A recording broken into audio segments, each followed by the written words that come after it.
ഞാൻ ഫോൺ എടുക്കാത്ത സ്വഭാവം.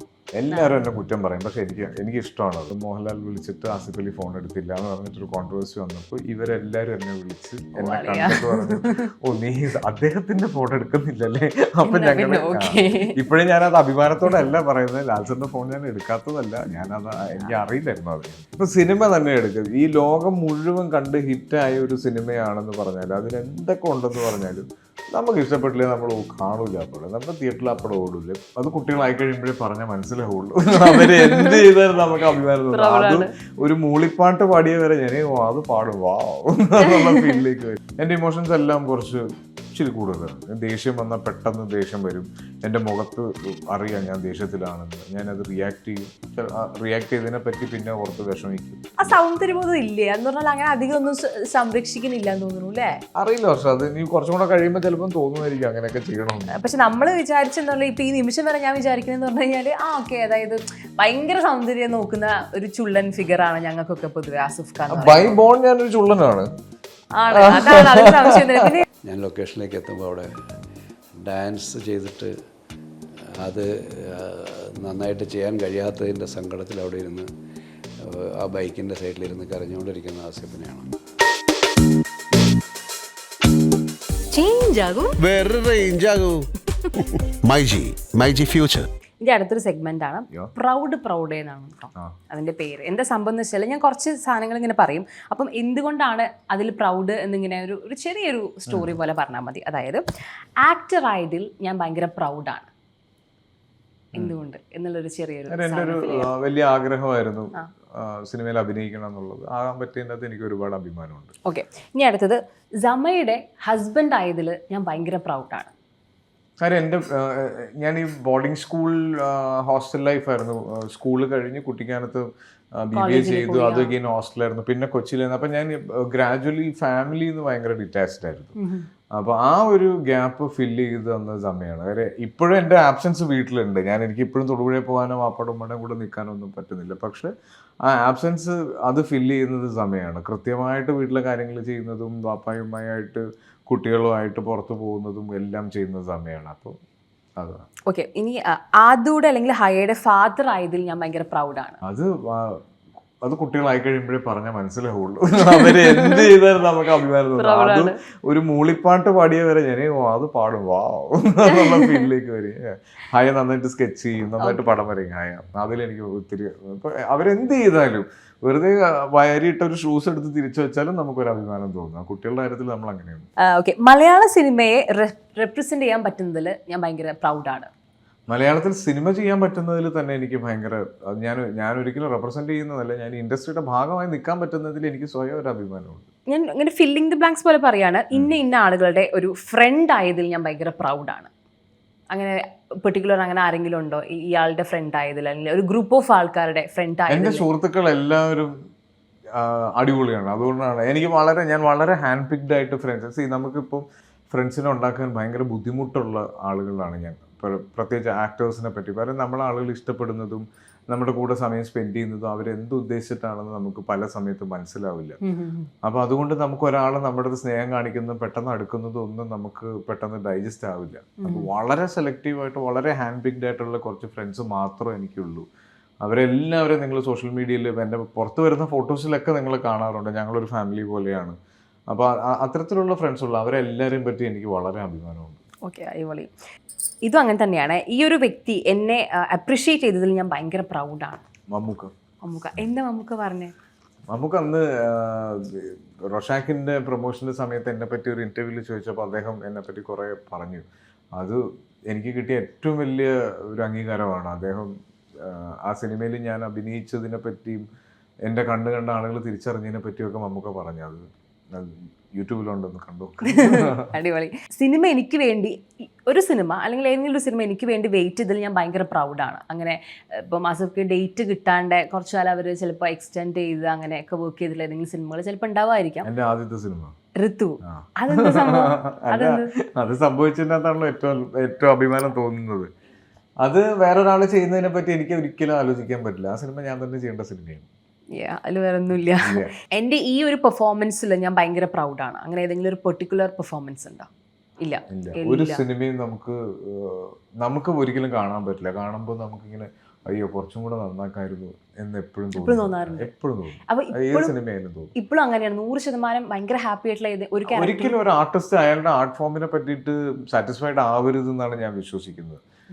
ഓരോ ദിവസവും നമുക്ക് പുതിയ തോട്ട്സ് വരും. ഇത് നമ്മൾ ചെയ്യുന്നത് ഉള്ളിൽ നിന്ന് വല്ലൊരു തോട്ടിലാണല്ലോ ഇതെല്ലാം ചെയ്യുന്നത്. ചിലപ്പോൾ നമുക്ക് ഇതുവരെ തോന്നാത്തൊരു തോട്ട് പിന്നെ ഒരു ദിവസം തോന്നിയേക്കാം.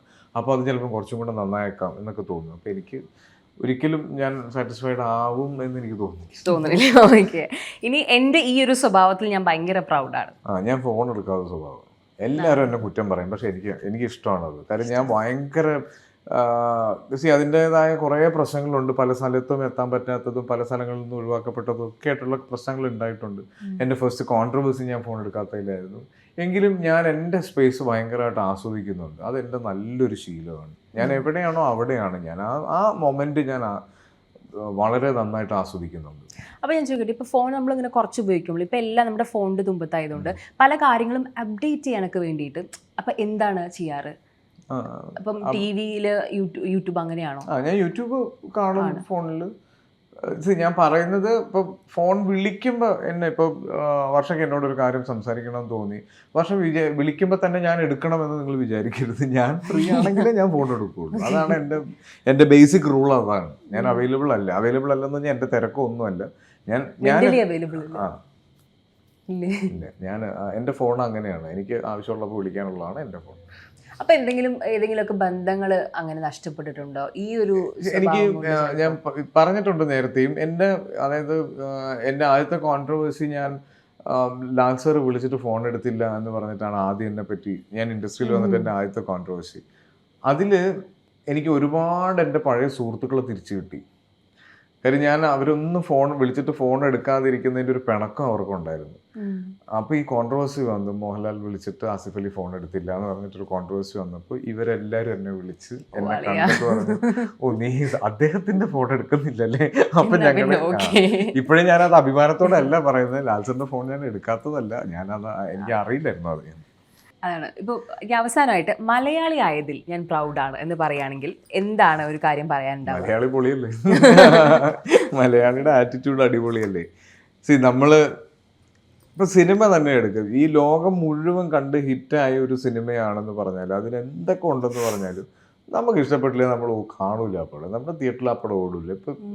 ഇപ്പൊ ഈ ഏറ്റവും ലേറ്റസ്റ്റ് റിലീസായ ഒരു അന്യഭാഷ സൂപ്പർ ഹിറ്റ് സിനിമയെ പറ്റി തന്നെ നമുക്ക് ഒരു എക്സാമ്പിളാണ്. ബാക്കി എല്ലാ ഇൻഡസ്ട്രിയിലും ആ സിനിമയെ പറ്റി ആളുകൾ സംസാരിക്കുന്നത്. നമ്മൾ പോയി കണ്ടിട്ട് വർക്കായില്ല, ഇതാ പഴയ വീഞ്ഞു പുതിയ കുപ്പിയിൽ വന്നതാണ്, നമ്മൾ പുച്ഛിച്ചു കളഞ്ഞത്. അതാണ് മലയാളി. എന്തുകൊണ്ടാണ് മലയാള ഫിലിം ഇൻഡസ്ട്രിയിൽ ഇന്ന് ഏറ്റവും നല്ല സിനിമകൾ ഉണ്ടാകുന്നത്? ഇവിടെ സിനിമകൾ പ്ലാൻ ചെയ്യുമ്പോൾ മുതൽ നമ്മുടെ ഓഡിയൻസിനെ കൺസിഡർ ചെയ്യുന്നുണ്ട്. നമ്മുടെ ഓഡിയൻസിൻ്റെ IQ ലെവൽ, ഇൻ്റലിജൻസിനെ കൺസിഡർ ചെയ്യുന്നുണ്ട്. അത് വേറെ ഒരു ഇൻഡസ്ട്രിയിലും ഇല്ല. അവർ സിനിമ ഉണ്ടാക്കി അവർ കാണുമെന്ന് പറഞ്ഞ് കൊടുക്കുവാണ്. നമ്മുടെ പ്രേക്ഷകരെ പഠിച്ചിട്ടാണ് ഇപ്പോൾ സിനിമകൾ ഉണ്ടാക്കുന്നത്. ഓക്കെ, ഇനി ബാക്ക് ടു ക്വസ്റ്റ്യൻസ് ആണ്. ഇപ്പം ആസിഫ് ഖ ചെയ്താൽ നന്നായിരിക്കും എന്നൊരു ഡയറക്ടർ പറയണത് ആസിഫ് ഖയ്ക്ക് ഭയങ്കര പ്രൗഡായിട്ടുള്ളൊരു കാര്യമാണ്. അപ്പം അങ്ങനെ ഒരാൾ പറയണമെന്നുണ്ടെങ്കിൽ ആസിഫ് ഖ ബാക്കിൽ ചെയ്യുന്ന ഹോം വർക്കുകൾ എന്തൊക്കെയാണ്? ഇപ്പോൾ ഒരു അഭിനയം ഒന്ന് ചിലപ്പോൾ ഒന്ന് ഡെവലപ്പ് ചെയ്യാനായിരിക്കാം, അല്ലെങ്കിൽ കുറച്ചൊന്ന് അവൻ എന്തെങ്കിലും അങ്ങനെ വർക്ക് ചെയ്യുന്ന ഒരാളാണോ?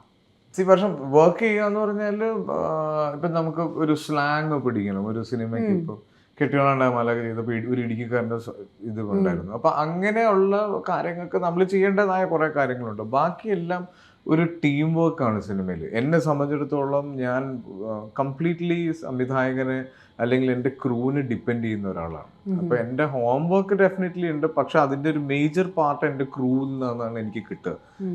ഇവരെല്ലാവരുടെയും ഒരു ഗ്രൂപ്പായിട്ടുള്ള ഒരു എഫേർട്ടാണ്. ഞാൻ ചെയ്യുന്ന കാര്യങ്ങൾ പറഞ്ഞ് കറക്റ്റ് ചെയ്ത് സംവിധായകൻ ഞാൻ ചോദിക്കുന്ന സംശയങ്ങൾക്ക് കൃത്യമായി ആൻസർ ചെയ്ത് എന്നെ കൊണ്ട് ചെയ്യിപ്പിക്കുമ്പോഴാണ് എൻ്റെ ഒരു നല്ല പെർഫോമൻസ് ഉണ്ടാകുന്നത്. അതൊരിക്കലും എൻ്റെ ഹോംവർക്കിൻ്റെ ഗുണമല്ല അത്. ഞാൻ പറഞ്ഞില്ല, ഇങ്ങനെയുള്ള കാര്യങ്ങളുണ്ട്. ഈ സ്ലാങ് ചെയ്യുക എന്നുള്ളത്, മേ ബി ഡാൻസ് അല്ലെങ്കിൽ ഫൈറ്റ്, അങ്ങനെയുള്ള കാര്യങ്ങളാണ് ഞാൻ അപ്ഡേറ്റഡ് ആയിട്ട് അല്ലെങ്കിൽ ഞാനൊരു ട്രെയിനിങ് ചെയ്യേണ്ട കാര്യങ്ങളുള്ളത്. ബാക്കി പെർഫോമൻസിൻ്റെ കാര്യത്തിലേക്കൊക്കെ വരുമ്പോൾ എപ്പോഴും അതൊരു ടീം എഫേർട്ട് തന്നെയാണ്. ഓക്കെ, ഇനിയിപ്പം ഡാൻസിൻ്റെ കാര്യം പറഞ്ഞുകൊണ്ട് ഞാനൊരു കുഞ്ഞ് വീഡിയോ കാണിച്ചു തരാം. ആ മൊബൈൽ ഒരു മിനിറ്റ്, സോറി, എൻ്റെ മൊബൈലും തരുമോ? സിബി മലയിൽ സാറിൻ്റെ ഒരു വീഡിയോ നമ്മൾ എടുത്തിട്ട് സാർ ആസിഫ് ഖാനെ പറ്റി പറഞ്ഞു. ആസിഫിന് അപൂർവരാഗത്തിൻ്റെ കാലങ്ങൾ ഓർമ്മയുണ്ട് എന്നെനിക്കറിയാം. കാരണം ആസിഫിൻ്റെ കരിയറിലെ ഒരു എന്താണ് ഒരു ഋതുവിന് ശേഷം ചെയ്യുന്ന ഒരു കുറച്ചും കൂടെ ഓഡിയൻസ് റീച്ചിലേക്ക് എത്തിയ ഒരു സിനിമയാണത്. അതിൻ്റെ ഞാനെപ്പോഴും ആ സിനിമയെക്കുറിച്ച് ചിന്തിക്കുമ്പോൾ അതുമായിട്ട് ആസിഫിനെ കണക്ട് ചെയ്ത് ചിന്തിക്കുമ്പോൾ എനിക്ക് ഓർമ്മ വരുന്നത് രാവിലെ ഞാൻ ലൊക്കേഷനിലേക്ക് എത്തുമ്പോൾ അവിടെ ഡാൻസ് ചെയ്തിട്ട് അത് നന്നായിട്ട് ചെയ്യാൻ കഴിയാത്തതിൻ്റെ സങ്കടത്തിൽ അവിടെ ഇരുന്ന് ആ ബൈക്കിൻ്റെ സൈഡിലിരുന്ന് കരഞ്ഞുകൊണ്ടിരിക്കുന്ന ആസിഫിനെയാണ്. അപ്പോൾ എൻ്റെ അടുത്ത് നിന്ന് നീ പറയുകയും ചെയ്തു, എനിക്ക് അങ്ങോട്ട് ശരിയാകുന്നില്ല, എന്നെ ഡാൻസിൽ നിന്ന് ഒഴിവാക്കാമെന്നൊക്കെ ചോദിച്ച ആ ചിന്തകളാണ്. പക്ഷേ ഇപ്പോൾ എനിക്കറിയാം ആസിഫ് നന്നായിട്ട് ഡാൻസ് ചെയ്യാനുള്ളൊരു കോൺഫിഡൻസ് വന്നയാളാണ്. അതേപോലെ 2010 അപൂർവരാഗം ചെയ്ത് കഴിഞ്ഞിട്ട് 2020 കൊത്തിലേക്ക് എത്തുമ്പോൾ ആസിഫിന് വന്ന ഒരു ആക്ടർ എന്ന നിലയിലുള്ള മാറ്റം അതൊക്കെ അമ്പരപ്പിക്കുന്നതാണ്. അപ്പം ഇപ്പോൾ ആസിഫ് എത്തി നിൽക്കുന്ന ഒരു അഭിനേതാവ് എന്ന നിലയിൽ എത്തിയിരിക്കുന്ന ഒരു മെച്യൂരിറ്റിയെ കാണുമ്പോൾ വളരെ സന്തോഷമുണ്ട്. ഇനിയും മുന്നോട്ട് പോകുന്ന സിനിമകളിൽ എനിക്ക് തോന്നുന്നത് ഇപ്പോൾ പോകുന്ന ആ ഫേസിൽ നിന്ന് കുറച്ചുകൂടെ മുന്നോട്ട് പോകാനുണ്ട്. അതിന് പറ്റുന്ന രീതിയിലുള്ള പ്രോജക്റ്റുകളിൽ ശ്രദ്ധ പുലർത്തണം, അതിന് പറ്റുന്ന കഥകൾ കണ്ടെത്തണം. അത് നിങ്ങൾക്ക് സാധിക്കട്ടെ. അങ്ങനെ തന്നെയായിരിക്കണം മുന്നോട്ട് പോകുക എന്ന് അറിയാം. എങ്കിലും കരിയർ വളരെ ശ്രദ്ധയോടെ മുന്നോട്ട് കൊണ്ടുപോകാനുള്ളൊരു തീരുമാനം ആസിഫിൽ തന്നെ ഉണ്ടാവണം. അതങ്ങനെ സംഭവിക്കട്ടെ. Thank you.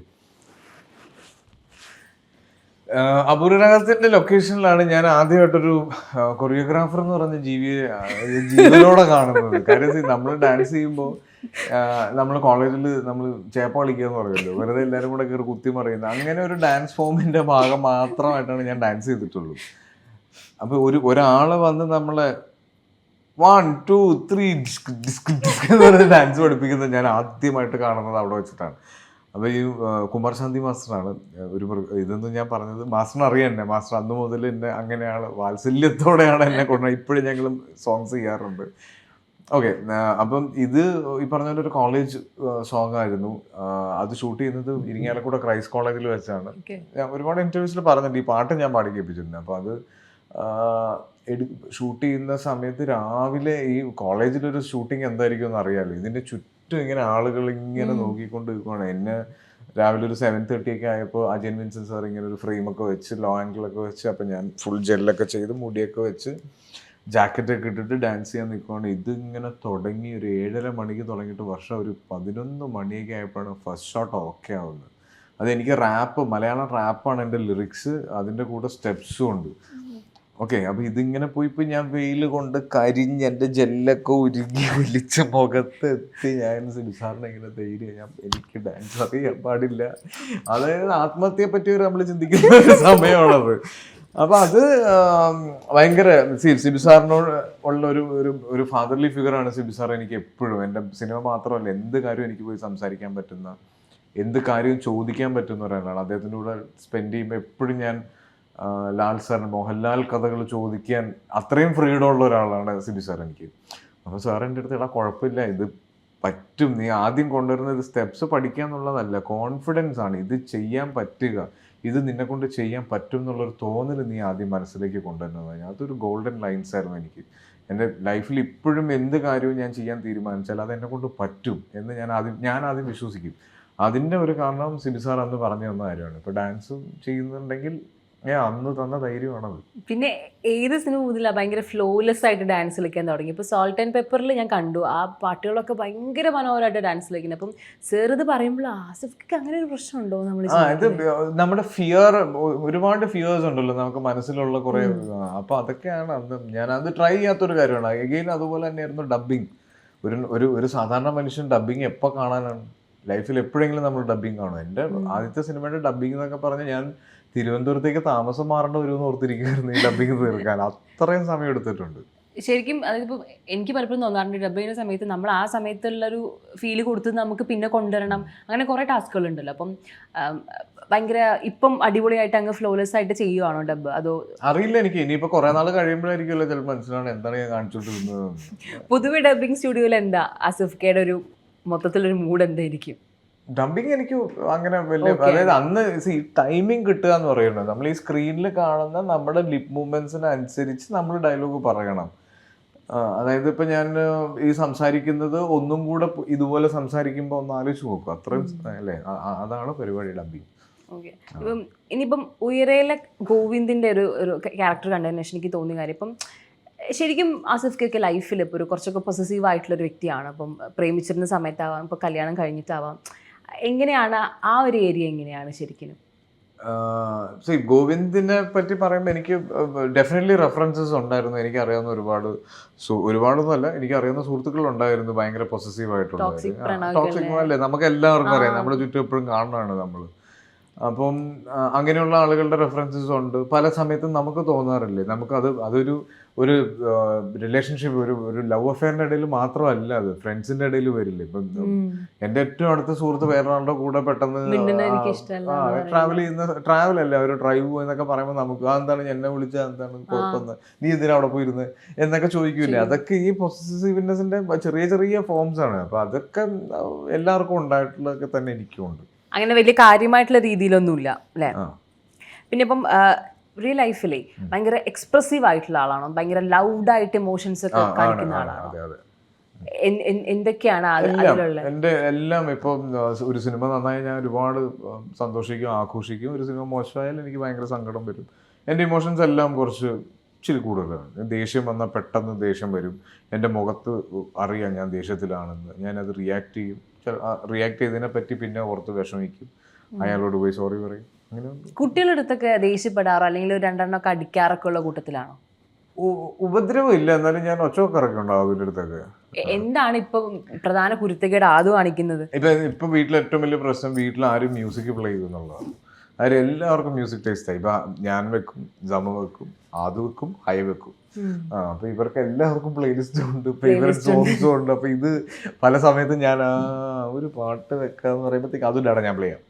അപ്പൊ ഈ പ്രത്യേകിച്ച് ഡ്രൈവിന് പോകുന്ന സമയത്ത് അതും ഞാനുമായിട്ടുള്ള ഏറ്റവും വലിയ വഴക്ക് പാട്ട് വെക്കാൻ വേണ്ടിയിട്ടാണ്. ഓക്കെ. ഈ ആസിഫ് കെയുടെ ശരീരത്തിലെ ഏറ്റവും ഇഷ്ടപ്പെട്ടൊരു ഫീച്ചർ എന്താണ്? എൻ്റെ ഇപ്പം എനിക്ക് ഭയങ്കര, ഒരുപാട് പേര് പറഞ്ഞു കണ്ണ് എന്ന് പറയാറുണ്ട്, ഒരു പ്രത്യേക തിളക്കമുള്ള കണ്ണ്. ഞാൻ എൻ്റെ ശരീരം അങ്ങനെ കാണുന്നില്ലല്ലോ, എന്നാലും നമുക്ക് ഫോട്ടോസോ വീഡിയോ അറിയില്ല, എന്നെ കാണുന്നവർ പറഞ്ഞിട്ട്. ഇപ്പൊ പല ആളുകളും പലതും ഇപ്പൊ കണ്ണിനെ പറ്റി പറയാറുണ്ട്, ചിരിയെ പറ്റി പറയാറുണ്ട്. എനിക്കറിയില്ല, എനിക്ക് അങ്ങനെ ഭയങ്കര സ്പെഷ്യൽ ആയിട്ട് ഒന്നും തോന്നിയിട്ടില്ല. ആ സൗന്ദര്യബോധം ഇല്ലേ എന്ന് പറഞ്ഞാൽ അങ്ങനെ അധികം ഒന്നും സംരക്ഷിക്കുന്നില്ല എന്ന് തോന്നുന്നു അല്ലേ? അങ്ങനെയാണോ? അറിയില്ല, പക്ഷെ അത് ഇനി കുറച്ചും കൂടെ കഴിയുമ്പോൾ ചിലപ്പോൾ തോന്നുമായിരിക്കും അങ്ങനെയൊക്കെ ചെയ്യണമെന്ന്. പക്ഷെ നമ്മൾ വിചാരിച്ചെന്നുള്ള ഇപ്പൊ ഈ നിമിഷം വരെ ഞാൻ വിചാരിക്കുന്നതെന്ന് പറഞ്ഞു കഴിഞ്ഞാൽ ഓക്കെ, അതായത് ഭയങ്കര സൗന്ദര്യം നോക്കുന്ന ഒരു ചുള്ളൻ ഫിഗർ ആണ് ഞങ്ങൾക്കൊക്കെ പൊതുവെ ആസിഫ് ഖാൻ. ബൈ ബോൺ ഞാനൊരു ചുള്ളനാണ്. അതാണ് അതിന് സംശയം. പിന്നെ വെരി റീസെന്റ് ഞാൻ ഇന്റർവ്യൂ കണ്ടപ്പം അതില് മറ്റേ ലൂസ് ടീഷർട്ടൊക്കെ, ലൂസ് ഫിറ്റ് ടീഷർട്ടും ക്യാപ്പൊക്കെ വെച്ച് നല്ല കിടിലം സ്നീക്കേഴ്സ് ഒക്കെ. സൗന്ദര്യവും ഫാഷനും തമ്മിലുള്ള ഡിഫറൻസ് ഉണ്ടല്ലോ. ഞാൻ എപ്പോഴും ഫാഷനിൽ അപ്ഡേറ്റഡ് ആണ്. എനിക്ക് ഫാഷൻ എക്സ്പെരിമെന്റ്സ് ചെയ്യാൻ ഇഷ്ടമാണ്. എനിക്ക് ഡ്രസ്സ്, എനിക്ക് ക്യാരി ചെയ്യാൻ പറ്റുന്ന എല്ലാം ഇടാൻ. I don't mind wearing A skirt. എനിക്ക് ഐ ഡോണ്ട് മൈൻഡ്. എനിക്ക് അത്രയും കോൺഫിഡൻസിൽ ഡ്രസ്സ് ചെയ്യാൻ പറ്റുന്ന ഒരാളാണ് ഞാൻ. എപ്പോഴും എക്സ്പെരിമെന്റ് ചെയ്യാറുള്ള ഒരാളാണ്. അല്ല, അപ്പൊ ഇതൊക്കെ ഇട്ട് നമ്മൾ കാണുമ്പോഴേ നമ്മൾ മുഖത്തേക്കും കൂടി നോക്കുമ്പോൾ പറഞ്ഞാൽ കൊള്ളാം. അത് ഡ്രസ്സ് ക്യാരി ചെയ്യുന്നത് ആറ്റിറ്റ്യൂഡാണ്. അതും സൗന്ദര്യവുമായിട്ടൊരു വ്യത്യാസം ഉണ്ടെന്നാണ് എനിക്ക് തോന്നുന്നത്. ഓക്കെ. ആസിഫ് പറഞ്ഞിട്ടുള്ള കാര്യമാണ്, അതായത് മക്കളെ എപ്പോഴും ഡബിങ്ങിനും സെറ്റിലും ട്രാവലിങ്ങിലൊക്കെ കൂടെ കൂട്ടാറുണ്ട്. കാരണം എൻ്റെ മക്കൾ എന്നെ കണ്ടുപഠിക്കണം എന്ന് എനിക്ക് ആഗ്രഹമുണ്ട്. അപ്പം അതുപോലെ മക്കള് ജമറ്റയുടെ അടുത്ത് നിന്ന് കണ്ടുപഠിക്കണം എന്ന് ആഗ്രഹിക്കുന്ന കുറച്ച് കാര്യങ്ങൾ എന്തായിരിക്കും? ആ ഒരു വ്യക്തിയിൽ നിന്ന് എന്തൊക്കെ ആളുകള് കൂടെ നിർത്തുന്നത് സമയുടെ ഒരു വലിയ കഴിവാണ്. അത് എൻ്റെ ഫ്രണ്ട്സ് എല്ലാവരും പറയും. എൻ്റെ ഫ്രണ്ട്സ് എല്ലാവരും നമ്മുടെ വീട്ടിൽ പല ഇതിന് വന്നിട്ട് അത് നീ വിളിച്ചുകൊണ്ടല്ല സമ വിളിച്ചുകൊണ്ടാണ് വരുന്നത് എന്ന് പറയുന്ന എൻ്റെ മുഖത്ത് നോക്കി പറയുന്നുണ്ട് എൻ്റെ ഫ്രണ്ട്സൊക്കെ. അപ്പോൾ സമയ്ക്ക് എപ്പോഴും ആളുകൾ ട്രീറ്റ് ചെയ്യുന്ന രീതികളും ആളുകളോട് ഇടപഴകുന്നതും ഒക്കെ ഭയങ്കര രസമായിട്ടാണ്. പല സമയത്തും ഞാനത് കോപ്പി ചെയ്യാൻ വരെ ശ്രമിക്കാറുണ്ട്. അപ്പോൾ അത് കുട്ടികളും ഇപ്പം എൻ്റെ വീട്ടിൽ ഇപ്പം എൻ്റെ ഫ്രണ്ട്സിനെ എല്ലാവരെയും എൻ്റെ വീട്ടിൽ വരാറുണ്ട്. ഇപ്പം എറണാകുളത്ത് നിന്ന് പുറത്തുള്ള ആളുകൾ വരുമ്പോൾ അവരുടെ ഫസ്റ്റ് ഓപ്ഷൻ എൻ്റെ വീട്ടിൽ താമസിക്കുക എന്നുള്ളതാണ്. എൻ്റെ വീട്ടിൽ ഭക്ഷണം കഴിക്കാൻ വരാവുന്നവരുണ്ട്, എൻ്റെ വണ്ടികൾ ഉപയോഗിക്കുന്നുണ്ട്. അപ്പം ഫ്രണ്ട്സിന് എപ്പോഴും നമ്മുടെ വീട്ടിലുള്ളൊരു സ്പേസ് അതാണ്. അത് ഫ്രണ്ട്സ് എന്നല്ല, ഫാമിലിയിൽ നിന്ന് തന്നെയാണ് നമ്മളെപ്പോഴും എല്ലാവരും അഡ്രസ്സ് ചെയ്യുക. അത് അതിൽ ഞാൻ ഭയങ്കര ബ്ലെസ്ഡുമാണ്, എൻ്റെ കൂടെ എപ്പോഴും ഉള്ള ആളുകൾ. പിന്നെ അതിനെ ഹൈനെ എപ്പോഴും ഡബിങ്ങിലും ലൊക്കേഷനിലും ഒക്കെ കൊണ്ടുപോകുന്ന പറഞ്ഞാൽ അവരുടെ കൂടെ ടൈം സ്പെൻഡ് ചെയ്യാനുള്ള ഒരു ആഗ്രഹം കൊണ്ടാണ്. പല സമയത്ത് ഞാൻ ഓടി എത്താറില്ല. അപ്പോൾ ഉള്ള സമയത്ത് എപ്പോഴും അതിലേക്ക് തന്നെ കൊണ്ടുപോകണം. ഐ മീൻ ലൈക്ക് അവരുടെ കൂടെ സ്പെൻഡ് ചെയ്യണം എന്നുണ്ട്. അപ്പം ഈ ഓർമ്മശക്തി കുറച്ച് ഉണ്ടോ? എങ്ങനെയാണ് ഓർമ്മയൊക്കെ? മോശമില്ല. അപ്പം ഞാൻ വെറുതെ, അതായത് എനിക്ക് തോന്നിയോണ്ട് മാത്രം ഞാൻ ചോദിക്കുകയാണ്. ചെയ്ത ക്യാരക്ടേഴ്സ് എന്ന് ഞാൻ അവരുടെ ക്യാരക്ടറിസ്റ്റിക്സ് കുറച്ച് പറയാം. പെഗീരോ സിനിമ ഓർമ്മയുണ്ടോ? നമുക്കൊന്ന് വെറുതെ ആണോ ട്രൈ ചെയ്ത് നോക്കാം നമുക്ക്. ഓക്കെ, ഞാൻ ഫസ്റ്റ് ചിലപ്പോൾ ക്യാരക്ടർ പറഞ്ഞു പോകും. എനിക്ക് അങ്ങനെ പ്രശ്നമുണ്ടോ? അതായത് ബോധത്തിൻ്റെ ഭയങ്കര യങ്, വൈൽഡ്, ചിൽ, മണി മേക്കിംഗ്.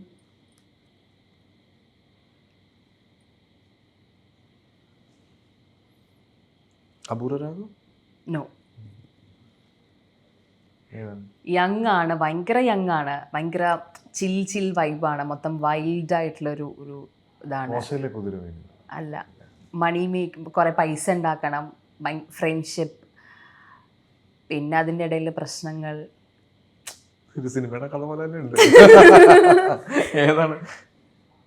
ഞാൻ പറയില്ല, ഫസ്റ്റത്തെ ഉത്തരം പറയണം. ഇത് ഭയങ്കര ഇമ്പോർട്ടൻ്റ് ആയിട്ടുള്ള സിനിമയാണ്. ഓ ശരി. കരിയറിന്റെ ആദ്യ ഭാഗത്തിൽ ടിക് ടിക് 1 കരിയറിന്റെ ആദ്യം ഋതു. ഋതു. അപ്പൊ ക്യാരക്ടർ സണ്ണി. യെസ്, സണ്ണി മട്ടി. ഓക്കെ, അപ്പൊ ഇതാണ് സംഭവം. ഇങ്ങനത്തെ ഒരു 1 2 3 4 5 6 കൂടി ചോദിക്കുന്നുള്ളൂ ഞാൻ. എളുപ്പമാണ്. 5 തോന്നുന്നു എനിക്ക്. 1 2 3 4 5 6 മൊത്തത്തിലുള്ളൂ. ഓക്കെ, അതായത് മ്യൂസീഷ്യനാണ്, ഫാമിലി മാൻ ആണ്. ഷാനു. യെസ്, ഷാനവാസ്. ഇനി അടുത്തത് ഒരു ചീറ്ററാണ്, കള്ളനാണ്.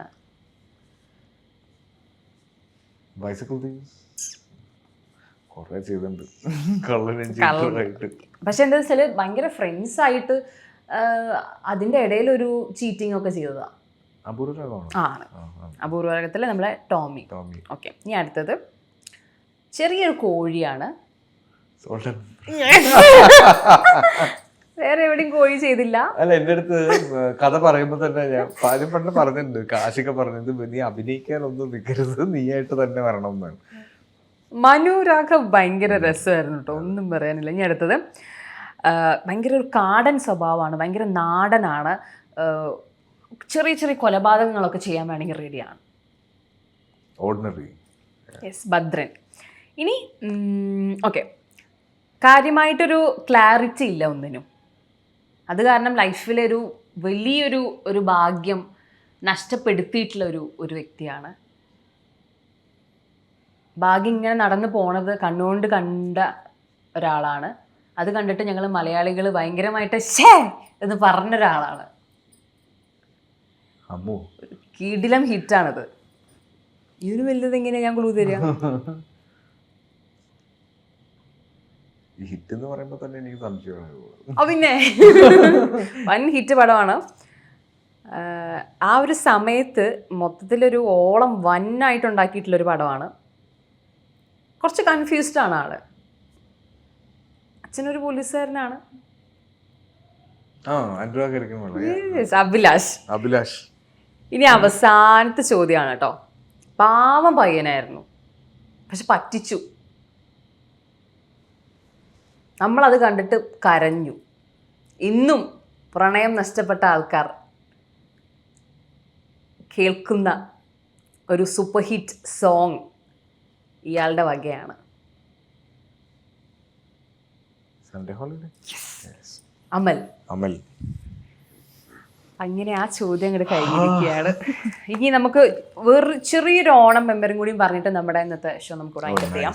അപ്പം തൊടുപുഴയിലെ കുട്ടിക്കാലത്തെ ഓണമാണോ ഏറ്റവും പ്രിയപ്പെട്ട ഓണം? കുട്ടിക്കാലത്തെ ഓണത്തിനേക്കാൾ കുട്ടിക്കാലത്തെ ഓണമായിരിക്കും കുറച്ചും കൂടെ. കുട്ടിക്കാലത്തെ നമ്മുടെ മെറിയൻ കോളേജിലെ ഓണം എപ്പോഴും എനിക്കിപ്പോൾ വീട്ടിലങ്ങനെ ഓണത്തിന് അങ്ങനെ സ്പെഷ്യൽ പരിപാടികളൊന്നും ഇല്ലായിരുന്നു. പിന്നെ നമ്മൾ പ്രത്യേകിച്ച് അങ്ങനെ വെജിറ്റേറിയൻ ഇഷ്ടപ്പെടുന്ന ആൾക്കാരൊന്നുമല്ല. അപ്പൊ സദ്യ കഴിച്ചാൽ തന്നെ കൂടുതൽ ഫിഷ് ഫ്രൈയോ ചിക്കൻ കറിയോ ഉണ്ടെങ്കിൽ പറ്റില്ല. കണ്ണൂർ അങ്ങനെ ഉണ്ടാവാം. കണ്ണൂർ അങ്ങനെ ഉണ്ട്. കണ്ണൂരുണ്ട്. എനിക്ക് ഇപ്പം കഴിഞ്ഞ ഓണത്തിന് ഞങ്ങൾ ഇതുപോലെ കൊച്ചിയിലൊരു ഹോട്ടലിൽ സംസാരിക്കുമ്പോൾ അവര് ഫുൾ സദ്യയുടെ ലിസ്റ്റ് ഒക്കെ കഴിഞ്ഞിട്ട് സർ ചിക്കനാണോ ബീഫാണോ പ്രിഫർ ചെയ്യുന്നതെന്ന് ചോദിച്ചപ്പോൾ അതെനിക്കൊരു പുതിയ അനുഭവമായിരുന്നു. ഹോട്ടലിലും അങ്ങനെ ഇപ്പൊ ഓപ്ഷൻസ് ഉണ്ടെന്നുള്ളത്. ഇപ്പൊ തൊടുപുഴയിൽ എനിക്ക് അങ്ങനെ എന്റെ ശിവപ്രസാദ് സച്ചു എന്ന് ഞാൻ വിളിക്കുന്ന ഒരു ഫ്രണ്ട് ഉണ്ട്. സച്ചുവിന്റെ വീടായിരുന്നു ഇങ്ങനെ ഓണസദ്യക്കൊക്കെ പോയിട്ടുള്ളൊരു വീട്. അവിടെ നമ്മൾ അങ്ങനെ ആഘോഷമായിട്ടൊന്നും ഉണ്ടായിട്ടില്ല. സ്കൂൾ കോളേജിലാണ് ശരിക്കും കുട്ടിക്കാലത്താണ് ഞാൻ ഓണം ശരിക്കും ആസ്വദിച്ചത്. നമുക്ക് ഫ്രണ്ട്സും എല്ലാവരുമായിട്ടുള്ള ഒരു ഓണം സെലിബ്രേഷൻ പ്രോപ്പർ. നമ്മൾ അതൊരു റെസിഡൻഷ്യൽ കോളേജാണ്. അപ്പോൾ അവിടെ നിന്ന് പുറത്തു പോകാൻ ഒരു ചാൻസ് കിട്ടുന്നതിൽ ഒന്നാണ് ഈ ഓണത്തിന് പൂക്കൾ എടുക്കാൻ കമ്പം തേനി ഏരിയയിലേക്ക് പോകും. അപ്പോൾ ഈ ക്ലാസ്സിൽ നിന്ന് ഒരു ചെറിയ പിരിവൊക്കെ ഉണ്ടാക്കിയിട്ടാണ് പോവുക. അപ്പോൾ ആ കാശ് മറിക്കുക എന്നുള്ളത് തന്നെയായിരുന്നു അന്നത്തെ ഏറ്റവും വലിയ ലക്ഷ്യം. അതാണ് അതിന്റെ പുറകെ ഉണ്ടാവുന്ന കുറേ പ്രശ്നങ്ങളും. പിന്നെ ഓണം കഴിഞ്ഞിട്ട് തിരിച്ച് കുട്ടിക്കാനത്തുനിന്ന് എറണാകുളത്തേക്കുള്ളൊരു പോക്കും അവിടെ നിന്ന് തൊടുപുഴയ്ക്കുള്ളൊരു പോക്കും ഒക്കെ ആയിരുന്നു. പിന്നെ എല്ലാ ഫെസ്റ്റിവൽസിലും എൻ്റെ മെയിൻ അട്രാക്ഷൻ ഫെസ്റ്റിവൽ റിലീസസ് ആണ്, സിനിമകളായിരുന്നു. ഓണം റിലീസ് തന്നെയാണ് ലൈഫിൽ കൺസിസ്റ്റന്റ് ആയിട്ടുള്ള ഒരു ആഘോഷം. എല്ലാ ഓണത്തിനും ഉണ്ടായിരുന്നു. ഇപ്പോൾ ഓണം റിലീസ് തൊടുപുഴയിലാണെങ്കിൽ അപ്പോഴുകൂടെ സിനിമയ്ക്ക് പോവുക, അത് തന്നെയായിരുന്നു ഏറ്റവും വലിയത്. ഇനി മക്കളായതിനു ശേഷം അവർക്ക് ഫെസ്റ്റിവൽസ് ഒക്കെ പറഞ്ഞു കൊടുക്കാനും കാണിച്ചു കൊടുക്കാനും വേണ്ടി നമ്മൾ കുറച്ച് എഫേർട്ട് എടുക്കേണ്ടി വരുമല്ലോ. അപ്പം മക്കളായതിനു ശേഷമുള്ള നിങ്ങളുടെ ആ ഒരു ഫാമിലി ഓണം ഇപ്പം എങ്ങനെയാണ്? നമ്മൾ മക്കൾക്ക് കാണിച്ചു കൊടുക്കുന്നത് എല്ലാം ആഘോഷിക്കണം എന്നുള്ളതാണ്. ലൈഫിൽ എല്ലാം ആഘോഷിക്കണം, എവറി ഡേ ആഘോഷിക്കണം. അതാണ് ഞാനും സമയം എപ്പോഴും. ഇപ്പം ഞങ്ങളുടെ വീട്ടിലാണ് എല്ലാം. ഇപ്പം ഓണം ക്രിസ്മസിനും എല്ലാം വീട്ടിൽ ഫ്രണ്ട്സും ഫാമിലിയും വരുന്നത് എൻ്റെ വീട്ടിലേക്കാണ്. അപ്പോൾ അവിടെ നമ്മൾ പൂക്കളം ഇടാറുണ്ട്, നമ്മൾ കസേര കളി നടത്താറുണ്ട്, സുന്ദരിക്ക് പൊട്ട് തൊടൽ, വടംവലി, അങ്ങനെ അത്യാവശ്യം എല്ലാ ഗെയിംസും ഓണത്തിന് നമ്മൾ വെക്കാറുണ്ട്. ക്രിസ്മസിന് ഇതുപോലെ ട്രീ ഇടാറുണ്ട്, സ്റ്റാർ തൂക്കാറുണ്ട്, ക്രിസ്മസ് ഡിന്നർ വെക്കാറുണ്ട്, പെരുന്നാളിനും ബിരിയാണി എല്ലാം അങ്ങനെ ചെയ്യാറുണ്ട്. അപ്പൊ അത് ആഘോഷങ്ങളെല്ലാം കുട്ടികൾ കാണണം, ഫാമിലി ആയിട്ട് ജീവിക്കുന്നതിന്റെ അല്ലെങ്കിൽ നമ്മൾ സോഷ്യലൈസ് ചെയ്യുന്നതിന്റെ, നമ്മൾ കൂടെ എപ്പോഴും ആളുകൾ ഉണ്ടാവുന്നതിന്റെ സന്തോഷം അത് ആദ്യം മുതലേ കാണിച്ചു കൊടുക്കണം. എൻ്റെ സുഹൃത്തുക്കളെല്ലാം എൻ്റെ മക്കൾ പേരെടുത്താണ് വിളിക്കുന്നത്. ഇപ്പൊ ബാലുവിനെ ബാലു എന്നാണ് വിളിക്കുന്നത്, ഗണു, മൃദുൽ, അച്ചു, അർജുൻ, എല്ലാവരെയും പേരെടുത്താണ് വിളിക്കുന്നത്. അപ്പൊ അത് ആ ഒരു ബോണ്ടിങ് കുട്ടികൾക്കെല്ലാം ആദ്യം പോലെ വരുന്നത് ഈ ആഘോഷങ്ങളുടെ ഭാഗമായിട്ട്. എനിക്ക് തോന്നുന്നില്ല എന്റെ കുട്ടികൾക്ക് വേറെ ഏതെങ്കിലും വീട്ടിൽ പോയിട്ട് ഒരു ആഘോഷത്തിന്റെ ഭാഗമാകാൻ പറ്റും. എന്റെ അപ്പനെ കൂട്ടുകാരെയും വിളി എന്താ പിള്ളേര് പറയും. അതെ, ഞങ്ങൾക്ക് സ്വന്തമായിട്ട് അലമ്പ് കമ്മിറ്റി ഉണ്ടെന്ന് പറയുന്ന പോലെ. ആൻഡ് പുതിയ വിശേഷം ഒരു ഫുട്ബോൾ ടീമിന്റെ ഓണറായി. ആൻഡ് ഇപ്പം ജയിച്ചു നിങ്ങളുടെ ടീം. അല്ല, നമ്മുടെ കളി തുടങ്ങാൻ പോകുന്നതേ ഉള്ളൂ. ആണ്. അപ്പം ഇതിന്റെ ഒരു സ്റ്റാർട്ടിങ്ങിന്റെ ഒരു റീസൺ എന്താണ് ഫുട്ബോൾ എന്നുള്ളൊരു സംഭവം? പക്ഷെ ഇതിന്റെ ഒരു ഈ ലീഗ് തുടങ്ങുന്ന സമയത്ത് സൂപ്പർ ലീഗ് കേരള എന്ന് പറഞ്ഞൊരു കോൺസെപ്റ്റ് വന്ന സമയത്ത് നമുക്കിങ്ങനെ പല എൻ്റെ അറിയാവുന്ന ഒരുപാട് പേര് ഇതായിട്ട് അസോസിയേറ്റ് ചെയ്യുന്നുണ്ട്. അപ്പൊ ഇത് സംസാരിച്ച് തുടങ്ങിയപ്പോൾ നമ്മൾ എപ്പോഴും പറയുന്ന ഒരു കാര്യമാണ്, ഇത്രയും കോടാനുകോടി ജനങ്ങളുള്ള ഇന്ത്യയിൽ നിന്നൊരു ഫുട്ബോൾ ടീം അല്ലെ ഒരു വേൾഡ് കപ്പ് ക്വാളിഫയിങ് ആയിട്ടുള്ള ഒരു ഫുട്ബോൾ ടീം എന്ന് പറയുന്നത് നമ്മളിപ്പോഴും സ്ട്രഗ്ലിംഗ് ആണ്. അത് എന്തുകൊണ്ടാണ്? അല്ലെങ്കിൽ ഫുട്ബോൾ ഒരു പ്രൊഫഷൻ ആയിട്ട് കാണാൻ നമ്മുടെ ആളുകൾക്ക് ഇപ്പോഴും പറ്റുന്നില്ല. അപ്പൊ അങ്ങനെയൊക്കെ ഒരുപാട് ചോദ്യങ്ങൾ നമുക്ക് എപ്പോഴും ചുറ്റുമുണ്ട്. നമുക്ക് അതിനുള്ള കേപ്പബിൾ ആയിട്ടുള്ള, ഈ ലോകത്തെ എവിടെ ഫുട്ബോൾ മാച്ച് നടന്നാലും അത് നമ്മൾ കാണുന്നതാണ്. ക്ലബ് മാച്ചസ് ആയിക്കോട്ടെ, എന്ത് കളി ആയിക്കോട്ടെ, നമ്മളെല്ലാവരും ഇരുന്ന് ടൈമിംഗ് വരെ അഡ്ജസ്റ്റ് ചെയ്ത് പല കളികളും, ഇന്റർനാഷണൽ കളികൾ നമ്മൾ കാണുന്നത് വെളുപ്പിന് 3 മണിക്ക് 2:30 മണിക്ക്, യൂറോ കപ്പൊക്കെ നമ്മളിരുന്ന് കാണുന്ന സമയങ്ങൾ അതാണ്. അത്രയും ഫാൻ ഫോളോയിങ് ഉള്ള ഒരു സ്ഥലമാണ് ഫുട്ബോളിന് കേരളം എന്ന് പറയുന്നത്. അർജന്റീനയ്ക്കും ബ്രസീലിനും വേണ്ടിയിട്ട് 2 ചേരിയായിട്ട് മാറി നിന്ന് അടിയുണ്ടാക്കുന്ന ആളുകളാണ്. അപ്പം നമുക്കൊരു ഫുട്ബോൾ കൾച്ചർ എവിടെയോ ഒന്ന് മിസ്സായി അത് തിരിച്ചു വരാനുള്ള ഏറ്റവും വലിയൊരു സ്റ്റെപ്പായിട്ടാണ് ഞാനിതിനെ കാണുന്നത്. ഡെഫിനറ്റ്ലി അതിൻ്റെ ഭാഗമാവുക എന്നുള്ളത് വലിയൊരു നമ്മുടെ ലൈഫിലെ ഞാൻ പറഞ്ഞില്ല, ഓരോ അച്ചീവ്മെന്റ്സിന്റെ ഭാഗമായിട്ട് എനിക്ക് തോന്നിയിട്ടുള്ളതാണ്. അപ്പം അത് ഇങ്ങനെ അത് സംഭവിച്ചു. അത് കണ്ണൂരിനെ റെപ്രസെന്റ് ചെയ്താണ് ഞാൻ ആ ടീമിൽ നിൽക്കുന്നത്. അടിപൊളി. അപ്പോൾ ഇത്രയാണ് നമ്മുടെ വിശേഷങ്ങൾ. ആൻഡ് ഒരിക്കൽ കൂടി ഹാപ്പി ഓണം. ഇനിയും നല്ല നല്ല സിനിമകൾ എന്നും പറയുന്ന ഡയലോഗ് ആയതുകൊണ്ട് ഞാൻ കൂടുതൽ പറയുന്നില്ല. ഹാപ്പി ആയിട്ട്, അടിപൊളിയായിട്ട്. Thank you Varsha. Same to you. Thank U.